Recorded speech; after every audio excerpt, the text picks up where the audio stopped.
On 88.1, this is Maryland Morning with Sheilah Kast. I'm Tom Hall. For the past few months, we've been having a series of conversations with the writer Dudley Clendenin. Last November, at the age of 66, Dudley was diagnosed with ALS, or Lou Gehrig's disease. Dudley has bulbar onset ALS, which is affecting his voice and his ability to speak. A few weeks ago, he told us that he's not interested in using the different technologies available to people with ALS. When I can't speak anymore, I'm not sure that's going to be a life I enjoy or feel that I'm contributing to. If I can still write, I might. But if my hands don't work, then I'm not sure how easily I'll be able to write.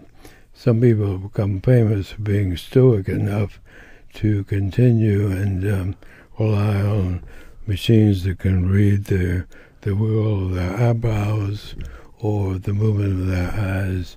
I'm not that stoic. I don't want a life that limits me that way. I really still do not think I'm afraid of dying. The idea of being terribly compromised is abhorrent to me. I am afraid of that. We wanted to hear from a person who has decided to use these technologies. OJ Brigance was a professional football player in the Canadian and National Football Leagues. The star linebacker was a member of the Ravens team that won the Super Bowl in 2001. He now works for the Ravens as a senior advisor in player development. Mr. Brigance was diagnosed with ALS in 2007 at the age of 37. He is paralyzed and does not have the use of his hands or his voice. But O.J. Brigance has a bright smile and warm, engaging eyes. He uses those eyes to manipulate a device called a Dynavox, which allows him to communicate. Producer Stephanie Hughes and I sent Mr. Brigance a set of questions last Friday. Using his eyes, he typed answers to them and stored them in his device. Yesterday morning, we met him at the Ravens offices in Owings Mills. I asked him the questions, and he triggered the Dynavox to answer them. Laura Clausen, who works with Mr. Brigance in her capacity as the medical director at the Hopkins ALS Clinic, joined us as well. Well, Mr. Brigance, thank you so much for taking the time to speak with us this morning. First, thank you, Tom, and Stephanie, for the opportunity to share about living with ALS. I have been extremely blessed to utilize some of the latest technology in my battle against ALS. I can still communicate verbally, email, and text through my Dynavox computer. The cameras inside the computer track my eye movement, allowing me to type on the keyboard on screen. It also has environmental controls allowing me to control the TV and speak over the phone as well. Tom, you know that the ability to control the television remote was the selling point for me being a man. I breathe with the use of one of the latest Puritan Bennett ventilators. It is about the size of a toaster and fits in a backpack on my wheelchair. Battery capacity is excellent, allowing me to come and go as I please. And Mr. Brigance, you were a professional football player for more than a decade. That included playing on the Ravens Super Bowl team, the championship team in 2001. You are currently a senior advisor to player development with the Ravens. Can you describe your current job with the Ravens? I was blessed to play professionally for 12 years. I played in 2 Super Bowls and 2 CFL championship games. My athletic experience on and off the field allowed me knowledge and credibility to advise current players in the areas of continuing education, financial education, internships, and players' assistance programs. Currently, I am in a consulting role with the players and coaches. And you have established a foundation to support research on ALS, and on your foundation website it says that you're, quote, determined to win the fight against the disease. And we spoke yesterday with Dr. Jeff Rothstein, who runs the Robert Packer Center for ALS Research at Johns Hopkins. He said that it's unlikely that a person diagnosed with ALS today will live to see a cure, but you remain hopeful. How do you maintain that hope? I once heard Pastor Miles Monroe say, if you want to know the purpose of a thing and its capabilities, you have to speak to the manufacturer. With all due respect to Dr. Rothstein, he is not the manufacturer of the human body or spirit. God is my creator, sustainer, and head of ALS research. I refuse to let anyone's finite knowledge determine the outcome of my attitude and hope. I have been told all my life that certain dreams and circumstances would not be overcome, only to see God prove them wrong. I am winning this battle every day I put my feet on the floor. Many thought I couldn't do any more interviews, but by the grace of God here we are doing it. Jesus is my hope and no outside opinion will shake that. And yes, I still believe I am healed physically despite what my current state looks like. You know, sir, we've been speaking with the writer Dudley Clendenin, who has said repeatedly that he doesn't plan to, what he calls, stay around for the back half of ALS. This is clearly a personal decision that anyone with ALS is confronted with. About 95% of ALS patients, for example, choose not to have a tracheostomy or to make use of a ventilator, as you have chosen. But you have chosen this, completely opposite path. Why? And have you ever considered any other approach to this illness? I have read Mr. Clendenin's article and respect his decision. For me, the only option was to fight to live. From the time of conception, I was the one of several million sperm cells to make it and be born into this world. I came with a purpose and assignment. Only 0.2% of high school athletes make it to the NFL. Only 2.4% of college athletes will make an NFL roster. It seems that I have always been in the minority and the exception to the rule. I have been given a tremendous opportunity to make a great impact on my sphere of influence as an athlete and an even greater influence as an ALS ambassador. I am still needed as a husband, son, brother, and friend. I will continue to live and fight the odds as God allows. The cost of your care is estimated to be about $500,000 a year. I understand that the Ravens organization has been very supportive to you and to your family. How much of the cost of your care is covered by your health insurance? And if it's not all covered, do the Ravens pay for the rest of it? We all realize the significant cost to any major illness given the state of America's healthcare industry.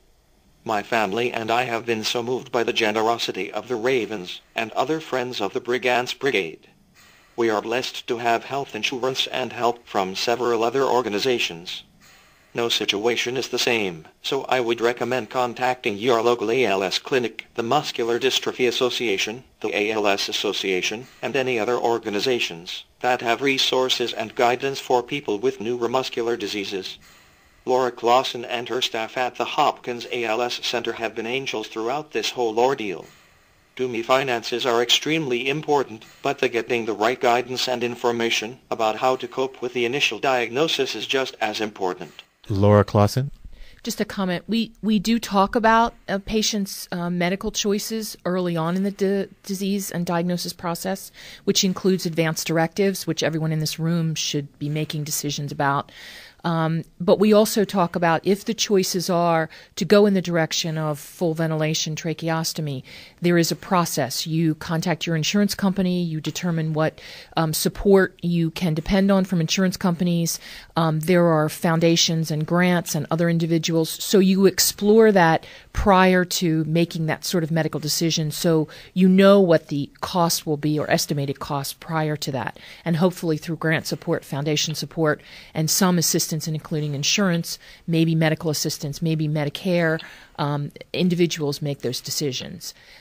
Caregivers become a very important part of this because if the burden is too great and they need to work and do other options, then there may be a decision that has to be made as to whether a patient would go into an inpatient facility, such as a nursing home facility that deals with ventilator patients. And then how can you address that quality of life issue prior to the patient making that decision? It may be they come home on weekends or they have special outings. So there's ways to solve any challenge, but it is a challenge because the cost of healthcare today, even for people going in for surgery or chemotherapy relative to cancer, has bankrupted several people. And it's just, we have to deal with this healthcare cost. So it is a challenge. And in your experience, it's never the case where a health insurance policy would cover all of the costs related to this kind of care. That's correct. Long-term care insurance will contribute, but they, even of themselves, have financial caps of $2 million, $5 million that may be reached if the patient lives on a ventilator, and they could live indefinitely on a ventilator. So, Mr. Brigance, as Laura Clausen and Dr. Rothstein and others have told us, every person's journey with this disease is different. I wonder, can you identify anything that has happened during your journey that has surprised you? Was there ever a time when you found that you reacted to a particular development or a particular circumstance in a way that you might not have thought you would? My journey with ALS has shown me personal character flaws that needed to be worked on, and the tremendous caring and generosity of family and friends. During the 9/11 memorial service, President G.W. Bush said, "Adversity introduces us to ourselves." When dealt with a fatal blow, there is a clear moment where you discover that you have been prepared for this moment. The diagnosis of ALS has been a very difficult challenge for my family and I, but there is no doubt I am the man for the job. I can't tell you how many notes I received because I decided to live. Someone else was encouraged through their own personal adversity. And after you were diagnosed, you formed an organization called the Brigance Brigade, which raises funds to improve the quality of life for people with ALS and to support research for a cure. What made you decide to do that? My wife and I decided to found the Brigance Brigade Fund to raise awareness and funds for the people who may not have the support system we have. Money is also needed for research to find a cure. I have always felt when dealing with a tough situation, make sure to ask the right question. Why is this happening is usually the first response. Good question, but the more important questions are, what is God showing me, and how can I use my life lesson to help others dealing with the same problem? The Brigance Brigade is our way of assisting others in dealing with the problems of living with ALS. And I wonder, sir, what does a person who does not have ALS not know about the disease that you wish he or she did? I would like people to know that although our physical body may be frail, know that our mind is still sharp. Look past the equipment and see the warriors who, despite the obstacles before us, are determined to live. Oh, we aren't deaf, so no need to yell. Well, Mr. Brigance, it is a tremendous honor to be able to speak with you and to meet you. Thank you so much for sharing your thoughts with us this morning. You're welcome, and thank you for the opportunity, Tom and Stephanie.